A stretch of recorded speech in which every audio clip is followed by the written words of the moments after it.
Iya, jadi saya barusan kasih prolog Pak bahwa Hmm. kita ini kan sebetulnya menantikan BI rate untuk naik Pak. Ternyata kemarin BI rate lagi-lagi tidak jadi naik dan ternyata ya sesuai ekspektasi kita ketika BI rate nggak naik itu men-trigger pelemahan rupiah lebih lanjut. Di mana sekarang rupiah juga berada di level 16.470 di targetnya Pak Fahrul nih. Nah, kira-kira nih Pak, dalam kondisi sekarang, kita masih ada overhang nggak sih Pak untuk melong saham? Langsung to the point. Kalau ya sebenarnya cerita-cerita overhang makro yang nyuruh kita berhati-hati itu udah kejadian semua ini kok. Rupiahnya, BI rate ngegantung. Aku sih udah 90% aku anggap kejadian ya. Nah, yang terakhir ini sebenarnya semuanya itu harusnya udah nggak ngegantung. Paling udah tinggal satu hal lagi nih Pak. Ini earnings revision downgrade ini untuk IHSG udah selesai apa belum nih? Ini yang Oke. sampai sekarang kalau kata saya itu belum ada jawabannya itu yang clear ya. Ini downgrade revisionnya itu udah ada nggak? Nah, permasalahannya itu gini, pilihan yang diambil sama central bank kita, Bank Indonesia, dia kan nggak memilih untuk naikin bunga itu yang sekarang. Dia Hmm. milihnya itu ternyata masih milih untuk serap likuiditas kok. Oke.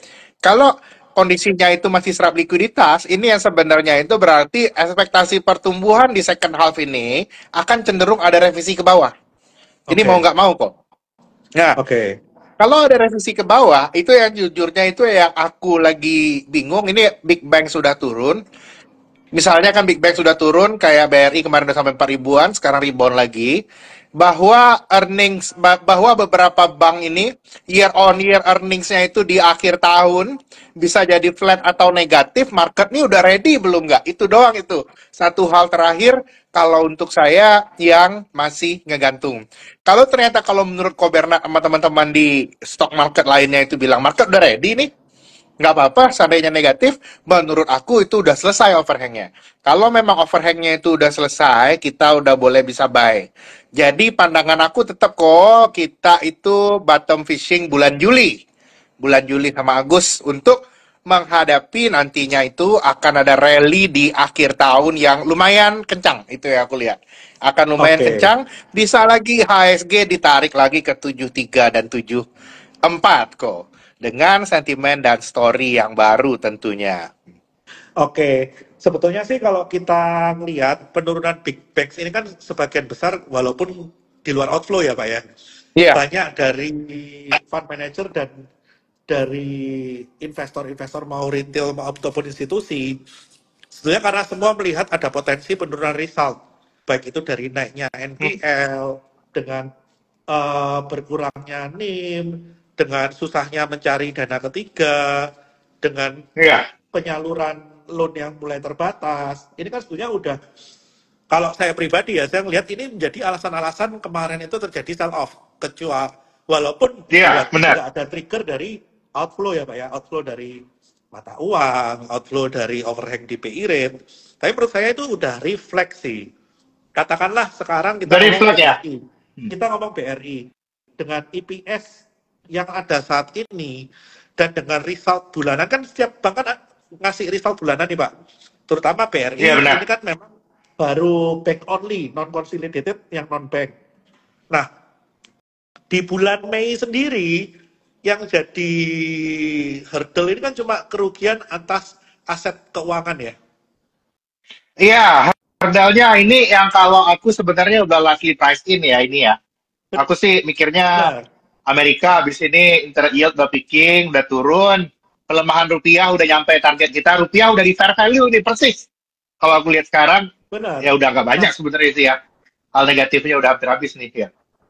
oke. Nah, kalau saya melihat dari laporan bulanan Big Banks, baik itu BRI, BNI, Mandiri, rata-rata mereka punya earning ini kan kemakan kerugian dari aset keuangan, Pak. Di mana kita Iya, tahu kerugian dari benar. aset keuangan ini eventually akan berbalik jadi keuntungan kalau BI cut rate. Karena bondnya mereka pasti naik. Karena kan sekarang udah dibukukan Iya, untuk losses, book losses kan, mark to market iya. losses. Hmm. Nah, kalau kita melihat memang arahnya kita percaya bahwa BI rate turun dan obligasi bakal naik, ya menurut saya sih resultnya eventually akan better ya Pak ya. Walaupun BRI growth-nya juga nggak sebagus BCA, BNI growth-nya nggak sebagus BCA, dan Yes, benar. kerugian aset keuangannya hit hard gitu kan. Tapi itu eventually akan Setuju, better Pak. gitu. Iya, eventually bakal better di akhir tahun. Setuju, Benar, Pak. benar. Jadi kalau aku sih lebih perdebatannya itu adalah beli sekarang apa beli bulan depan. Itu aja perdebatannya sih. Kalau aku bilang ini udah di range beli, benar ini udah di range beli banget nih. Indeks udah di range beli, aku udah comfortable. Percaya nggak percaya ya, benci walaupun orang pada benci sama FCA, aku juga yang korban kok. Nggak ada yang nggak korban gara-gara FCA ini kok. Tapi FCA itu membantu menormalkan market loh. Dengan brand udah koreksi dan lain-lain itu turun, ini menurut aku ini market merolah sudah normal ini. Aku lihat sekarang ya, udah Ya, mulai valuationnya udah normal. kalau kita melihat secara teknikal dari Big Bang sendiri sih, sebetulnya sekarang kayak BRI, BNI ini di elite wave, ya sekarang lagi menuju wave A ya Pak ya. Setelah wave A ada koreksi Iya, wave B. Syarat koreksi wave B ini kita anggap sehat kalau dia nggak ada lower low dari wave 5-nya, baru dia akan iya, wave C dan akan mencoba memasuki tren baru. Nah, buat teman-teman yang mau long, bisa opsinya adalah nunggu dia mantul dari wave B, kita cari bottomnya. Selama dia nggak lower low, kita masuk. Atau kalau takut ketinggalan, ya entry bertahap. Dan kalau kita lihat secara indeks, Pak, tadi Pak Farul ada ngomong, indeks kita cukup sehat karena ada koreksi dari brand. Actually sekarang saya ngeliatnya LQ45, Pak, karena LQ45 belum ada brand. Nah, iya. Belum ada brand, udah lebih sehat lagi ya pada dasarnya. Aku sih udah benar. lihat ini nice, ini market yang aku suka nih, udah enak nih sekarang nih sebenarnya. LQ45 kemarin mantul dari level 830-an, Pak, di mana ini termasuk support kuatnya. Ya, Dan sekarang kan masih ada di level 860-an nih. Asal dia bisa balik di atas 890, saya rasa itu udah sehat. Itu big caps-nya siap jalan sih. yes, itu yang aku lihat. Aku juga lihatnya ini ya, ini juga ini nih, kalau yang kemarin itu pada cuan dari rekomendasi kita beli reksadana berbasis obligasi negara Republik Indonesia US dollar, itu cuannya udah lebih 9% kok. 9% itu udah net pajak dari Benar, November. benar, benar. Cakep itu cuma 6 bulan. Nah, aku sarankan yang udah cuan kemarin yang beli di Trimegah, take profit, pindahlah ke reksadana berbasis saham big cap. Itu yang aku lihat. Kalau nggak mau pusing, ya. Kalau Betul. nah, tapi kalau di sisi lain sih aku lihat di kondisi sekarang ya waktunya kalau yang mau beli saham langsung kita juga udah harus mulai eyeing nih. Ini big cap mana yang boleh kita kita kejar ini sekarang. Ya, dalam artian kalau kita bodoh-bodohannya kita nggak bisa screening. Ya, dalam kondisi saat ini terkoreksi, jaga nafas, masuk bertahap. Kita ngomong big banks aja deh. Mandiri masih bisa slightly correction, BCA juga masih bisa. BRI, BNI Yes, mulai nyicil pun juga nggak akan hurting a lot kalau kita masuknya bertahap. masuknya bertahap. Tapi yang kalau kayak teknikal kayak cerita Koberna tadi masuk bertahap. Tapi gue juga acknowledge bahwa masih bisa apakah bisa bikin low satu kali lagi ini masih mungkin. Bisa, Terutama bisa. itu tadi Tapi kok pertanyaannya earnings expectation udah bottom nih. Ini aku agak bingung tuh sebenarnya. Kalau kayak Koberna kan Koberna udah bottom. Yang aku takutin itu ya kalau ternyata nggak bottom itu ternyata defisit kita itu lebar, rupiah kita koreksi sekali lagi. Yang paling aku takutin itu aja kok. Satu oh kali ya, lagi aja. ya. Tapi Resiko pada dasarnya aku udah comfortable. rupiah. Ya. Resiko rupiah ini yang sebetulnya kita lagi lihat bareng kan Pak. Karena ya kita tahu rupiah 16.400 ini trigger outflow sebetulnya masih ada. Iya. Cuma yang kita lihat kan itu asing kan udah outflow-nya udah kenceng Pak. Udah kencang benar. Itu kalau kita lihat BRI total outflow-nya udah setara net of inflow 3 tahun Pak. Iya, benar. Jadi ini Ya, udah rendah banget nih sebenarnya. Jadi kalau aku lihat memang udah tinggal nunggu inflow aja. Next. benar. Jadi kalau Udah habis nih tekanan apa namanya dari posisi asing.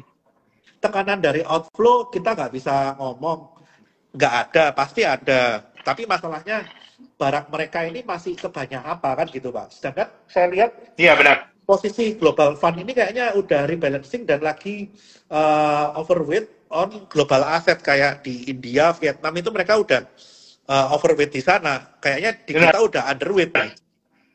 Jadi menurut Udah saya underweight. sih Itu dia. Benar. downside-nya terbatas. Ada Agree. downside tapi Downside dan terbatas. terbatas. Udah kelihatan. Jadi ya tinggal kita lihat selama rupiahnya nggak liar dengan kebijakan yang aneh-aneh, asumsi rupiah masih 16.400 sekian, ya harusnya sih saya rasa outflow nggak akan ada yang gerocok seperti kayak kita ngomong sebulan terakhir ya Pak ya. Tapi Iya. ketika Aku sih lihatnya rupiahnya bisa tembus 16.500, nah itu sesuatu yang berbeda tuh Pak. itu agak beda sih. Itu aku mesti lihat kalau apakah rupiah bisa lompat satu kali lagi bisa aja. Cuman by valuation aku udah suka sekarang. Yield aku udah comfortable, rupiah aku udah comfortable. Bukan berarti nggak ada downside, ada limited downside, tapi angka sekarang kalau mau masuk buat asing bagus, buat lokal bagus. Itu yang aku Benar, lihat kok. benar, Jadi benar. ya, Nah, ngomong-ngomong bond yield, Pak, kita kan memang punya pandangan kan 10 years Indo bond yield kan sekitar 7,3, 7,4 peaking ya, Pak ya. Which is udah kejadian dan price in. udah kejadian. Kira-kira, Pak, dengan posisi spread sekarang, US Treasury kan di 4,2 ya. Sedangkan kita Indo bond yield sekarang posisi 7,2. Dengan spread 3%. Seberapa pentingkah BI untuk menaikkan suku bunga lagi, Pak? BI penting naikin suku bunga lagi itu kalau ada tekanan ke rupiah yang baru. Itu janjinya BI. Kalau ada tekanan Oke, lagi, itu akan kejadian. Nah, tapi ini bagusnya kok. Nah, hari ini kita udah lihat pemerintah baru bersama-sama dengan Menteri Menko Perekonomian dan Ibu Sri Mulyani Menteri Keuangan sudah duduk bareng. yap, Nah, ketika mereka yap, sudah duduk bareng ini, cerita overhang yang kemarin-kemarin kita obrolin, kita takut tidak ada komunikasi, kita takut nggak jelas fiskalnya, itu udah kelar. Pak Prabowo lewat tadi itu ya, lewat tadinya itu lewat dari Mas Tommy itu Mas Mas Yuwandono udah bilang bahwa Indonesia tetap pada strategi disiplin fiskal. Jadi kita nggak perlu terlalu takut. Ini yang membuat saya udah lihat benar impact sama cerita kita kemarin. Juli ini bottom. Kita udah oke, waktunya beli market. Kalau saya lihatnya memang abis ini ya kalau mau gampang sih kita beli basket aja, basket Indonesia aja yap, kok. Big Banks yap, Big Banks yap, plus some big cap yang lain udah cukup. yap. Ya memang kalau ideal kita mau indexing ya gampang nggak mikir ya cari reksadana indexing ya Pak ya. Nah, indexing atau reksadana Trimegah ada tuh. Call sama Trimegah kita punya reksadana yang kalau big cap naik kita naik duluan. Ada tuh. Betul, Langsung call, sales betul. masing-masing.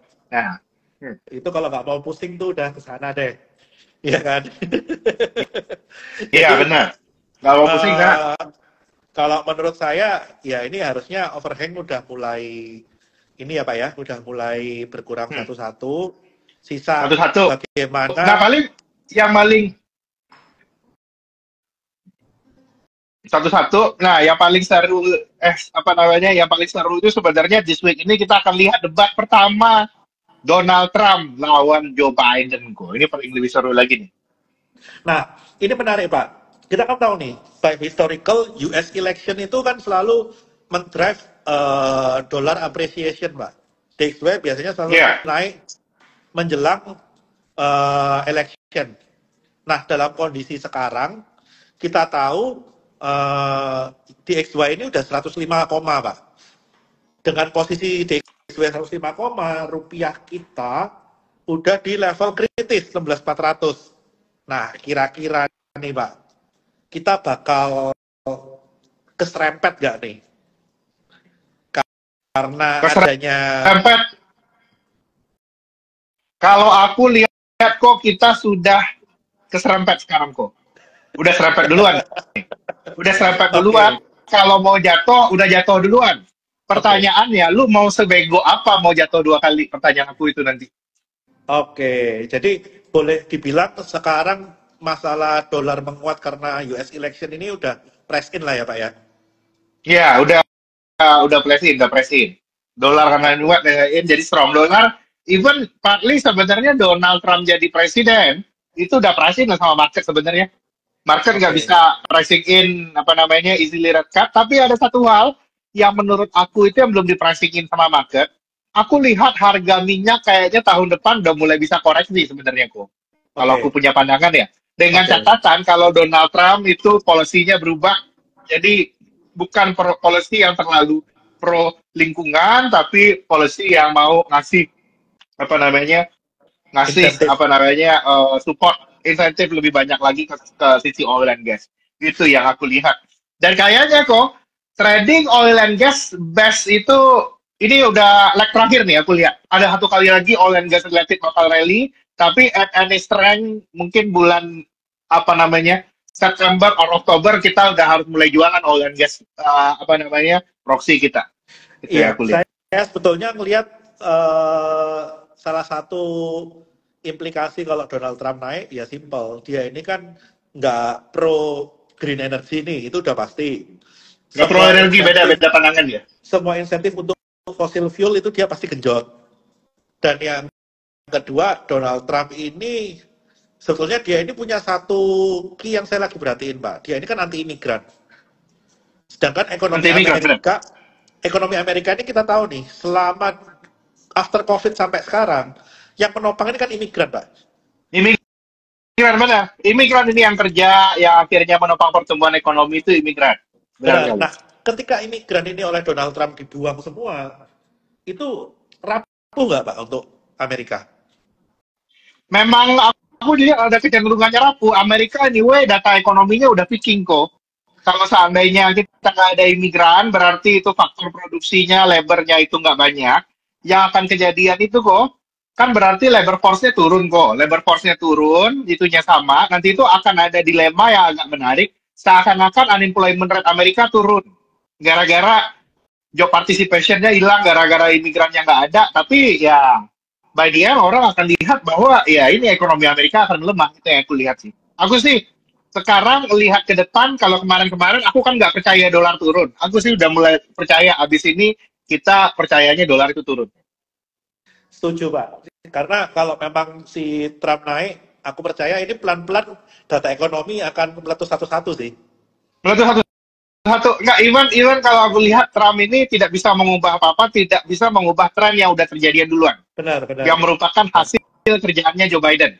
Nah, ini kan udah mulai ada pelemahan. Aku lihat pelemahan ekonominya di Amerika ini mulai kelihatan. China recovery satu-satu mulai kelihatan sebenarnya kok, walaupun kemarin data propertinya masih aneh ya. Terus juga apa namanya proksi pertumbuhan di mana-mana itu mulai ada perbaikan. Terus juga potong bunga makin confidence di Eropa. Aku lihatnya apa namanya ya kita lihatnya udah lebih banyak upside-nya lah. Aku lihat nih sampai ke akhir tahun. Ya, China kayaknya udah mulai keluar dari bottom ya, Pak ya. Udah bottom. Itu aku udah bottom. How next question yang mau kita bahas itu how good it is. How good bottomnya dan seberapa kencang dia bisa naik gitu ya aku lihat. Oke. Nah, saya ini sempat lihat Pak Farul kan membahas dua market yang kesukaannya Pak Farul nih. Hmm. Argentina dan Turki. Nah, Ya dan kira-kira Turki Pak, benar.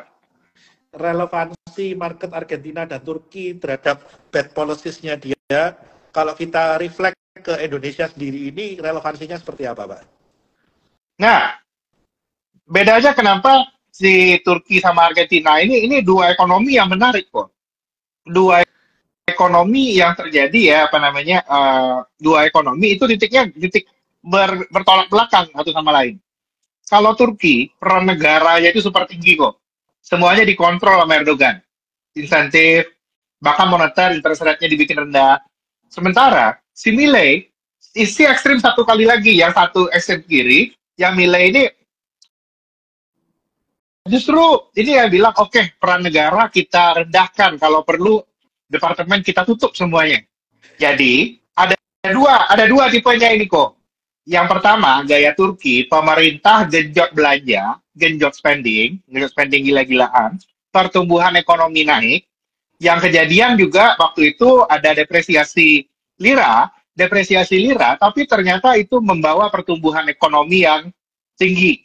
Di satu sisi perusahaan Turki itu pada nggak ngutang dalam US dollar, nggak ngutang dalam euro, jadi yang ngutangnya dalam lira ya aman-aman aja. Di satu sisi itu satu ya mereka ada milih tumbuh. Satu sisi Argentina ini sebenarnya lebih ekstrim lagi. peran negara direndahkan, dibuatnya lebih kecil sekali, sehingga mereka bisa tumbuh itu via market mechanism kok. Jadi yang Organik. satu growing, ya yang satu itu kalau Turki itu tumbuh bersama negara, Argentina growing with chaos pada dasarnya. Dan pada dasarnya aku lihat dua hal ini itu adalah ciri-ciri sebenarnya ya bot satu ataupun dua, kedua model ini adalah model ekonomi yang bold, yang berani. Ekonomi yang berani ini bagus untuk pertumbuhan ekonomi. Pertumbuhan ekonominya makanya aku misalnya kalau by nominal GDP growth itu ratusan persen si Turki sama Argentina. Kalau kita lihat ada earnings growth, ada revenue growth, jangan kaget revenue growth-nya double, triple, naik 70%, naik 50% itu udah jelek di negara-negara kayak gitu. Apa relevansinya untuk Indonesia? Ini yang saya harapkan dari belanja pemerintah yang baru akan bisa juga membuat kita growing-nya itu lebih kencang. Nominal GDP-nya kok. Kalau aku lihatnya ke market, jangan lihat real GDP, Bapak Ibu, nominal GDP-nya harus naik dulu ke atas. Nominal GDP-nya naik ke atas, belanja pemerintahnya naik, baru kita ada rasakan pertumbuhan ekonominya lebih naik lagi. Nah ini kok makanya lama kita perhatikan ya, polisinya itu mau ada makan bergizi gratis, mau naikin gaji PNS, aku suka, aku bilang itu reflation story, itu equity over bond story, itu yang paling kita tunggu, dan ini nantinya yang akan jadi driver dari komunikasi pemerintah ini nantinya, di second half menuju Oktober, itu akan jadi driver market. Sama-sama kita tunggu kok, detailnya. Oke. Jadi prinsipnya sih simple ya Pak ya. Debt to GDP itu akan harus bold, kalau mau equity market bold. Ya. Benar. Intinya kalau kita merespon jelek debt to GDP, itu terutama kalau debt to GDP-nya nggak ada multiplier effect. Atau digunakan untuk subsidi. Kalau negara ini kan digunakan untuk subsidi. Ya. Benar. Kalau dia sampai debt to GDP gede tapi hanya untuk subsidi, ya itu nggak akan ada multiplier, itu mati itu. Tapi kalau apa? Benar. Debt to GDP-nya naik untuk hal-hal yang ada multiplier, ya harusnya ini akan reflect ke bottom line emiten nih. Karena perekonomian akan muter gitu kan Pak. Ekonomi muter. Kalau intinya muter ini kok, either pemerintah muterin atau pemerintah biarkan mekanisme pasar mutar. Benar. Nah, kalau sekarang kan nggak muter kok, itu masalahnya kan. Kenapa indeks kita ternyata kalau depresiasi kita paling sedikit dibandingkan negara-negara yang lain, ternyata kalau by stock market kita turunnya lebih dalam lagi, yang lain gila-gilaan kan naiknya. Benar, karena kalau boleh dibilang sebetulnya kenapa kok market kita nggak growing ya karena kita stagflasi, bukan stagflasi ya, stagnasi EPS semua emiten terus terang. Kita udah. Tapi stabil kok, aman, stabil. Benar. Stabil tapi nggak ada bertumbuh, sedangkan equity itu kan perlu meminta growth. Selalu meminta growth, selalu menuntut growth. Jadi equity ini nggak bisa dengan stagnasi kan Pak? Nggak bisa stagnasi. Ini yang makanya kita harus keluar dari stagnasi ini. Kita harus lihat EPS growth itu double digit, 15%, 20%. Aku kangen lihat yang kayak gitu. Mudah-mudahan habis ini kita akan lihat lagi fenomena seperti itu.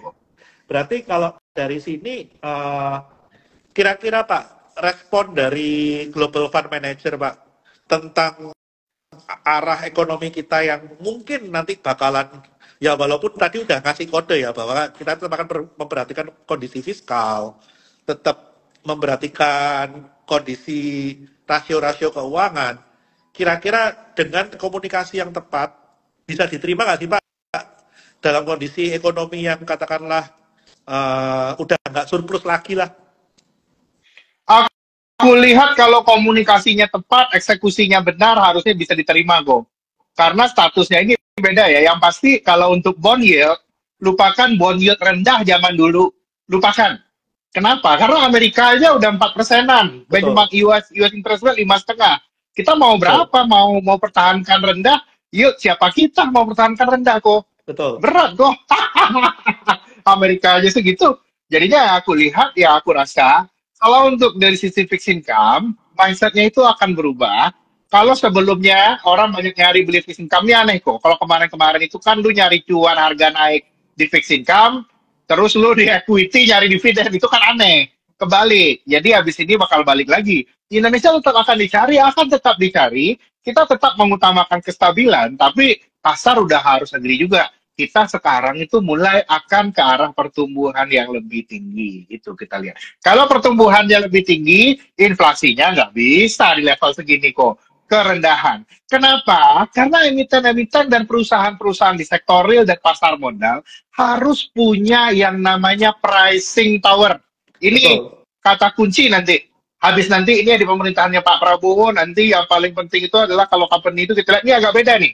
Cerita zero interest rate, cerita tech itu udah selesai, tech bisa masih ada. Pertanyaannya siapa yang punya pricing power? Bisa naikin harga. Apakah harga Indomie bisa naik lagi 10% kayak dulu setahun?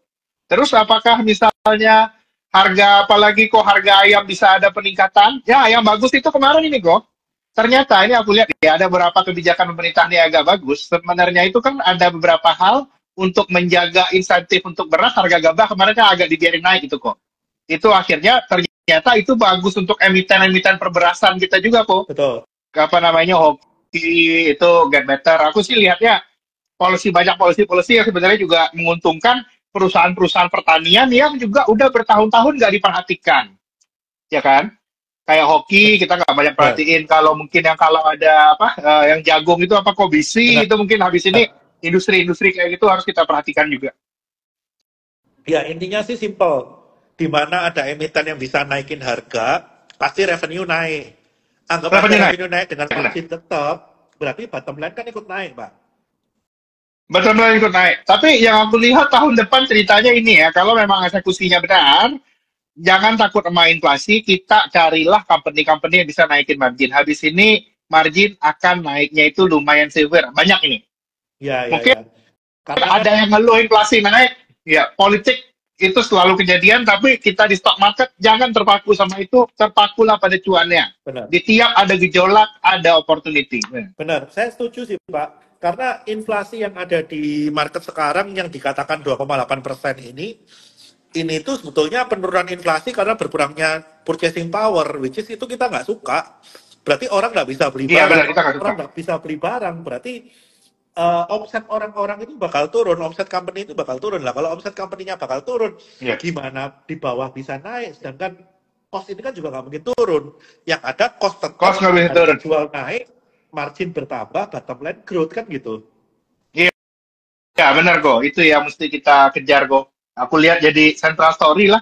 Orang pada nanya apakah udah boleh beli consumer secara struktural. Secara struktural sih aku senang consumer untuk di zaman 5 tahun ke depan consumer akan re-rate.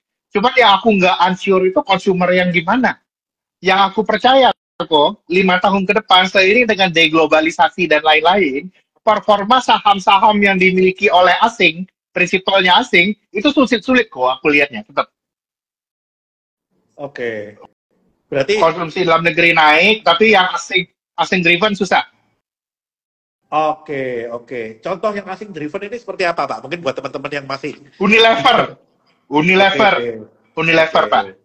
Langsung Karena sebut mau merek nggak ya Pak. mau racing langsung sebut merek uni ya oh ya kita juga lihat lah bagaimana saat ini sebenarnya lokal brand itu naiknya Benar, gila-gilaan dan kontennya hampir semuanya lokal. benar. Dan habis ini kan kita ada masalah balance of payment. Kalau kita ada masalah balance of payment, pasti diprioritaskan company-company yang nggak bawa dividennya ke luar negeri kok. Ini bakal intens banget di pemerintahan yang baru, aku lihatnya nanti. Untuk solving isu BOP ini. Oke, Jadinya oke. itu dia, makin dimiliki asing, makin susah itu kejadiannya sekarang. Ini udah agak beda nih ceritanya. Ya, Asing premium, ribet, udah nggak ada ya. poultry sih satu warga 88 sempat menikmati sih poultry, terutama si Java itu juga Oke. kita kelimpahan flow-nya ya, karena simple saya ngeliat juga harga jagung turun, harga ayam juga udah mulai bisa di-pass on, Yes, seperti yes, bisa di pass on, bener kok. benar. Dan ayam ini udah lama loh Pak, 1 kilo 24 sampai 26 ribu ini udah ada 5-6 tahun kali. Baru kali ini ayam bisa di-pass on jadi 34-36 ribu. Yes, Itu naik benar. 30% itu. Naik 30%, benar. Yang ini yang aku lihat ini bakalan kejadian, tapi gini, orang bakal lihat apakah itu jelek untuk bangsa kita, pertanyaan dulu nih, lu buat siapa? Kalau untuk kelas menengah yang kayak kita, ya udahlah ya, lu apalagi sih yang lu mau? Bukannya gimana? Gua menderita harga barang naik, makanan naik, gua menderita, benar. Tapi memang arahannya ke depan itu yang bakal dapat cuan lebih banyak itu petani. Ben, kok kalau harganya nggak bagus, mana ada yang mau bertani kok? Mana bisa kita Betul, membangun industri food nasional kita kok? betul, Susah betul, dong kalau harganya nggak bagus. Ini yang betul, harganya itu memang at some point harus kita pass on dulu. Dengan harganya pass on dulu, kesejahteraan rakyatnya itu meningkat, urbanisasi bisa ditekan kok, betul, pengangguran bisa turun kok. betul, Dengan betul. nantinya juga apa namanya ya food industry kita bisa bisa growing gitu ya aku lihat. Tapi ya memang cost-nya dalam jangka pendek inflation. Ya, Jadi walaupun ada banyak komunikasi otoritas ini, pandangan saya sama otoritas agak beda ini Pak. Otoritas masih bilang inflasi terkendali di akhir tahun, aku punya pandangan beda. iya. Dalam Aku artian lihat punya simple, pandangan Pak. beda, aku lihat inflasi kita harus ready, inflasi habis ini naik. Inflasi habis ini naik, jangan takut. Di periode inflasi, orang yang mau kerja keras itu dapat rewardnya. Ya, dalam artian kita Itu simple, yang Pak. aku lihat. Sekarang Oh. kita punya Indobond itu udah di 7,2. Ya, walaupun real inflation kita juga, kita ngomong inflasi pendidikan kan yang paling nggak make sense ya. Cuma kalau kita ngomong Oh, itu inflasi bahan pokok, inflasi paling hancur di kelas menengah itu. Yang paling hancur di kelas menengah itu pendidikan. Itu paling hancur itu kok. benar. Itu kita nggak bahas dulu lah. Ya. Kita bahas yang inflasi bahan pokok. Toh kalau misalkan ini naik sampai katakanlah in agregat, ya katakanlah sampai 3-4%, ya itu menurut saya dengan suku bunga yang saat ini juga masih bisa handle the inflation. Apalagi kalau bisa kasih multiplier effect dan orang bisa growth secara penghasilan ya. Iya, benar. Itu next nanti story-nya. Growth secara penghasilan aku lihat baru akan ada kejadian di 2025. Dan itu nantinya ini kita tunggu dulu ya arahan dari pemerintahan yang baru bagaimana. Baru nanti kita bahas kok kira-kira growth-nya gimana. Karena yang saya percaya memang habis ini akan ada keberlanjutan, tapi pola ekonomi global, pola harga komoditas, pola teknologi-teknologi baru yang akan masuk juga akan mengubah wajah Indonesia dalam 5 tahun ke depan. Habis ini kita akan lihat sektor mana yang akan overperform, dan yang aku percaya habis ini mari kita obrol beggar apa yang akan muncul nanti di Asik. pemerintahan yang baru. Bahasannya udah beggar sekarang kok. Udah cukup lah kalau kemarin-kemarin kita pesimis-pesimis, udah turun. Apalagi yang mau lu pesimiskan Bapak Ibu? Berarti Udah turun kalau Bapak Ibu. Ini tema turunnya. kita the worst has passed itu sepertinya memang sesuai ya Pak ya, worst has passed ya. Sesuai kok. War has passed Oke. lah. Nah sekarang kalau tadi kan Pak Faru sempat ngomong masalah oil kan sepertinya dengan Trump naik, masalah underinvestment ini kan bakal dikejut habis nih Pak. Bakal banyak Bakal itu capex-capex habis. baru gitu. Nah walaupun kita Nah, tahu oil, Kapek ini juga kok, kapek oil. Habis itu jangan lupa kapek oil. Kebayang dong materialnya apa aja? Steelnya, copper. Habis itu ada lagi yang namanya capex data center kok, kan AI kok. itu Terus jadi Amerika infrastructure spending, wow, major kok. It is inflationary game. It's totally different, beda. ya, jadi yang mau saya sampaikan sebetulnya simpel Pak. Kita harus believe kalau di Amerika growth dengan capex di oil and gas, kita percaya infrastructure build di Amerika udah lama berhenti sekarang mau jalan. Ya metal-metalan itu nggak boleh dilupain sih. Dan kalau kita percaya Nggak boleh story, ngapain. Aku justru melihat China udah picking up di kondisi sekarang ya. Aku udah mulai lihat dolar turun, formasi dan melihatnya formasinya untuk metal-metalan, untuk barang kapital. Ini we are at the early phase of the next capex cycle. Capex cycle global ini baru mulai nih. seperti kita ngomong 2 bulan lalu Pak, gold mulai di short buy copper. Baik koper benar, gold turun, baik koper itu yang aku lihat. Nah, Ini bakalan big story ini. Ini masih kita lihat banyak ini. dan satu lagi Pak yang menarik Pak, orang ini kan belum notice Pak masalah data center yang tadi Bapak singgung. Data center itu nyawanya satu, power Pak. Power, benar. Siapakah yang punya power? Nah, itu dia. Karena itu aku bilang, aku lihat ke depan. Orang ini ya, aku bilang kok, aku tuh paling heran sama orang bilang 2025 gelap. Ada tuh. Habis itu yang bilang gelap masih muda pula. Waduh, Gue bingung juga tuh, masih Nah, muda itu lu udah mikir gelap, berat dong.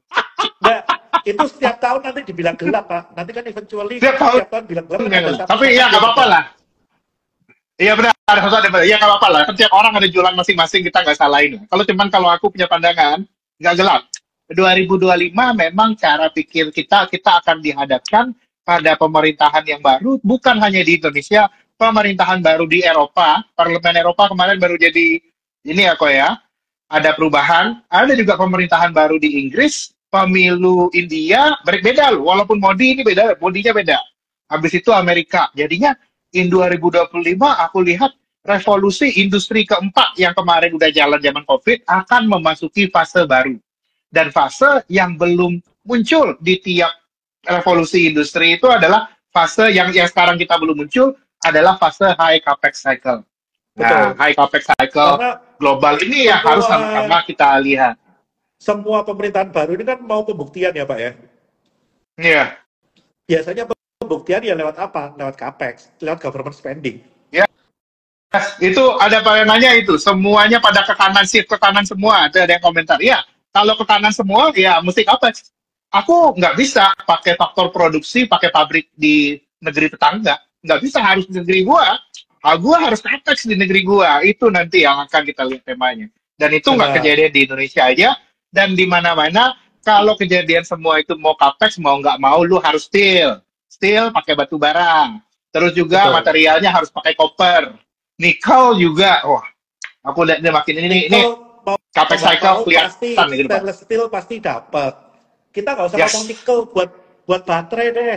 Nikel buat baterai itu nanti itu cuma story transisi lah. Yang paling penting itu nikel buat stainless steel itu bakal balik tuh demandnya. Yes, bener. Jadi aku bilang kejayaan steel era ini bakal balik. Ini sama kayak ini orang yang bakal bahasnya juga di Amerika. Itu kok kalau ke Amerika kok, lu lihat infrastrukturnya itu buluk kok, Betul. jelek. Karena Bandaranya aja lebih Amerika bagusan udah, kita, Pak. Bandara di Amerika oh itu iya sama jauh. Southeast Asia itu udah jauh. Wah, benar. Salah satu cerita Donald Trump itu nanti Donald Trump itu mau capex cycle juga mulai di Amerika. Lu bayangin negara ke Amerika mulai capex cycle, Ya. wah itu another game itu, another game. Tapi Dan memang habis ini marketnya mindset berubah, mindset capital marketnya, pemain, broker, policy maker ini lagi geser di habis ini. Dan ya, aku ya. lihat percayanya di awal tahun 2025 akan ada beberapa pengumuman besar. Ini nanti kita lihat. Dan kita lihat Pak, simple negara maju yang udah mulai ke expansion cycle lagi ini Jepang ya. Jepang is already started. Mereka udah mulai. Agree. Betul. Itu kan udah kelihatan mereka benar-benar udah masuk ke new capex cycle kan itu. Benar ya. Yang aku paling takutin sebenarnya kalau kita masuk new capex cycle ini adalah pemilik fixed asset yang dari ekonomi lama. Itu aku bingung tuh kok jujur. Kayak orang nanya ini Telkom udah punya segala macam infrastruktur, terus tiba-tiba ada Starlink. Apakah infrastruktur Telkom tadi itu relevan dengan dunia yang baru ada Starlink? Itu aku sampai hari ini nggak punya jawabannya. Oke. Karena hal-hal kayak gini bakal makin banyak nih. Kalau masalah itu sih sebetulnya selama Starlink masih belum bisa solve masalah latency data, Pak. Alias kalau orang ngomong feedbacknya kan lama. Jadi kalau Feedbacknya dibuat apa ya? high speed tapi putus-putus gitu, Pak. Nah, Iya, selama tapi dia nggak high speed juga kalau diputus kan. Itu makanya kita benar. lihat nanti. Jadi How far it may go. usage-nya ini berbeda, Pak. Dalam artian Yes. siapa sih mau invest capex untuk bikin jaringan fiber optik di Kalimantan Utara deh? Iya. Pasti nggak akan masuk karena capex fiber optiknya terlalu gede. Kalau dijual data di sana terlalu mahal, orang juga nggak beli. Ya, intinya apa? Yang bisa Yes. solving ya model-model Starlink. Tapi kalau kita ngomong negara-negara atau daerah-daerah yang udah siap infrastrukturnya, Jawa, Sumatera, ya saya rasa sih fiber optik belum tergantikan ya Pak ya. Oh iya, belum tergantikan masih. Cuma memang ya ada marketnya sendiri sih. Ada Dalam market artian kalau itu sendiri kok. Cuman aku mereka harus lebih pinter meningkatkan kualitas karena kalau nggak gitu kapit yes. market mereka yang udah settle mereka capex bisa disikat sama pemain baru juga. Yes, sama itu sama yang paling aku tunggu next ya kalau dari global, aku paling tunggu kelahiran kompetitornya Nvidia. Aku sih saya harusnya kompetitornya within 1 or 2 years muncul. Itu Ya, next yang paling dekat itu juga tuh saudaranya ini bakal Pak, banyak. sesama pembuat chip yang belum kelihatan tuh. Oh, Si AMD ada ya. ya kok ya saudara. AMD ya bisa jadi kok. Lu Heeh. bayangin kok, lu mau bilang artificial intelligence, lu bayangin gua jadi IB-nya nih mau bikin pitchbook. Lu bayangin aja target gua nggak segede Nvidia, valuasi gua 30% valuasi Nvidia. IRR-nya lu bayangin berapa? Wah, keren itu proposalnya. Kalau gua targetin nggak usah ke Nvidia lah, 30% valuasi Nvidia. Ya Iya. bisa lah nanti orang Nvidia, engineer-nya gua banyak, gajinya atau stock option-nya gua kasih kan. Sekarang belum rusuh aja, itu lama-lama kalau berduit pasti rusuh lah itu. Nggak mungkin enggak. Ya, ya, ya. Ini tinggal nunggu siapa yang mau buyout siapa untuk ngembangin pesennya Siapa? Nvidia Yes, aja. benar. Oke. Ini Nah, jadi story kita. Nah, mereka itu biarin lah AI itu urusan di Amerika sana, mau tempur AI Amerika China. Ya aku percaya ini capex cycle. China benar. capex cycle, di Amerika capex cycle, kita jualan. Gitu ya aku lihat. Iya, ya Mau dalam cerita artian geopolitik, ya. Mau kita nggak cerita kebagian geopolitik, takut AI-nya, geopolitik, Pak. ya. Men. Kita nggak Kita nggak kebagian bagian, jangan. nggak usah ngincer Kita AI. realistis, realistis. Kita menikmati aja. Kita menikmati aja, realistis lah, realistis. Itu sama kayak ini lah Pak, kita ngomong tahun 2000, bubble.com, ya kita nggak Hmm? kebagian itulah kita sebagai customer, kita harus terima. Karena infrastruktur kita nggak mendukung. Tapi kali Hmm. ini, karena AI ini butuh data center dan butuh power, ya at least kita bisa ke bawah dari demand energi sektoralnya. Benar, setuju kok. Itu yang kita lihat di balik koran. Pokoknya kita ikutan aja kok. Takdir Benar. kita saat ini adalah yang ikut. Apakah yang ikut juga bisa sukses? Bisa, asal ngikut dengan cara yang benar. Benar. Nah, ini nih yang kita lihat. Mudah-mudahan habis ini kita bisa ikut tren global dengan cara Dan ini. selain tadi masalah capex cycle, butuh koper apa segala untuk infrastruktur, ingat AI itu dan telekom base yang lain-lain itu capex cycle-nya hubungannya sama tembaga, Pak. Penghantar data Yes, itu pasti. tembaga. Tembaga, benar. Itu yang aku lihat, ini bakalan bakalan major nih kok. Ya. Nah, tadi ada yang nanya nih Pak, masalah SRBI Pak. Kita kan tahu nih, SRBI sekarang kan juga banyak dikemas dari standby bayarnya model-model kayak BCA, di retailin lagi nih Pak. Yang sempat ditanyain sama Iya kok, teman bulan gua juga lalu. udah ditawarin, semua pada ditawarin kok. Gila emang tuh. Nah, kira-kira sampai kapan nih Pak? Iya. Aku prediksi aku sampai akhir kuartal 3 SRBI akan hilang di kuartal 4 itu prediksi saya. Oke. SRBI akan hilang dengan mulai tercapainya pilihannya dua. Tadi siang itu di Bloomberg itu Pak Peri Warjio udah bilang SRBI akan dikurangi atau tidak diterbitkan lagi kalau pemerintah hendak menerbitkan obligasi government bond dalam jumlah yang lebih besar. Nah, itu tuh. Jadi Oke. bisa jadi nih kayak aku cerita bulan-bulan kan pendapatan pemerintah turun, udah kejadian pendapatan pemerintah turun. Kalau memang kejadiannya ada butuh loss apa namanya pemerintah isu bond yang lebih besar, yield masih naik satu kali lagi itu yang aku bilang. Oke. Yield naik satu kali lagi, SRBI hilang, government bond masuk. Itu yang aku lihat. Itu satu kasus. Nah, yang kedua yang mudah-mudahannya akan jadi good strategi adalah kalau ekspektasi global interest rate ini udah turun. Ekspektasi Fed rate cut asingnya beneran masuk kok. Kalau asing sekarang kan cuma asing mampir doang, nggak asing yang Benar. struktural. Begitu Benar. asing struktural ini masuk ke Indonesia di kuartal 4 dengan flow dari ke government bondnya yang kuat, itu akan jadi justifikasi SRBI nggak butuh lagi. Rupiah udah stabil kok tanpa SRBI. Iya. Jadinya kalau aku memang ya, kalau memang teman-teman yang punya mindsetnya ini cuma view setahun aja ya, mau mau aman aja dapat 7,4% SRBI, aku sih bilang ya beli SRBI aja dulu. Setuju? Ya, dalam artian semua ini kan kembali lagi perbandingan antara spread US dengan kita kasih fixed income lah.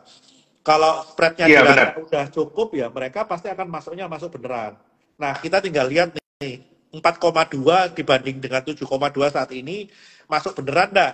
Kalau ternyata nanti 4,2 dari US Treasury turun ke 4, mungkin udah nggak ada pressure lagi untuk BI rate naikin suku bunga, ya bisa jadi tanpa Yes, naikin suku bunga pun kita inflow, kasarannya kayak gitu ya Pak ya. yes, benar. Kira-kira jadi BI nahan sampai kondisi yang diekspektasikan oke itu kejadian.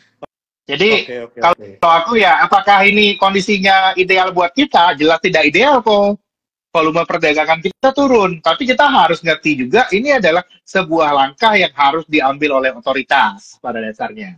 Oke, Karena jadi kalau pilihannya BI rate naik, whole interest rate naik. Ini yang dia nggak mau kan ya. benar. Jadi pilihannya antara dia naikin BI rate cepat, dengan cepat-cepat berharap bahwa inflow akan cepetan masuk, atau dengan secara organik dia tarik nafas nunggu ekspektasi di Amerika turun duluan. Yes, pilihannya yang kedua, dia tarik nafas di SRBI. Ya juga Oke, jadi memang nurunin trading value loh SRBI itu kok. Turun benar loh. karena likuiditas keserap Hari semua. ini berapa trading value tadi itu? Pusing gue lihat trading value. Aduh, Benar, aduh, ya Allah. likuiditasnya habis, Pak. Keserap di fixed Habis, income benar, semua. benar. Itu akibatnya. Tapi kita harus paham. Kita di market harus paham. Ini lagi diambil supaya rupiahnya nggak turun lebih jauh. Kira-kira Iya, seperti itu. iya, iya, iya. Oke, terakhir nih Pak, udah hampir 1 jam. Closing statement buat teman-teman selama sebulan ke depan nih Pak. Closing statement, kalau untuk saya bear market, jangan pikirkan bear market, anggap 80% is already done. Kalau aku justru akan sekarang itu memandang Desember 2024 dan saat ini saya akan mulai justru untuk menyusun strategi portofolio untuk indeks bisa balik lagi ke atas 7.000. Saya personal lihat indeks itu akan balik ke 73 sampai 74 di akhir tahun lagi. Kalau mau bearish, mau apa namanya itu, mau takut sama market, takut turun sudah terjadi dan kalau menurut saya telat. Dan yang pasti kalau di market itu ya jangan terpaku, jangan terlena. Kalau memang udah ngerasa harus putar balik, putar haluan, lakukanlah. Dan aku lihat ini adalah waktunya kita. Dan ketika market turun ini jangan isi dengan pesimisme, justru kita harus belajar lihat tren baru di depan. Barusan tadi kita udah bahas sama Pak Bernard ya, ada tren Ya, baru di depan, mari kita sama-sama kejar itu ke depan. Mudah-mudahan ya. oke, Dengan saya great rangkum ya capex Pak ya. cycle yang akan kejadian, ya. Saya rangkum. Kalau mau nge-short udah kelewatan. Udah lewatan, udah enggak. Ngapain lu nge-short? Nah, itu dia. Kebijakan shortnya baru muncul setelah marketnya turun kok.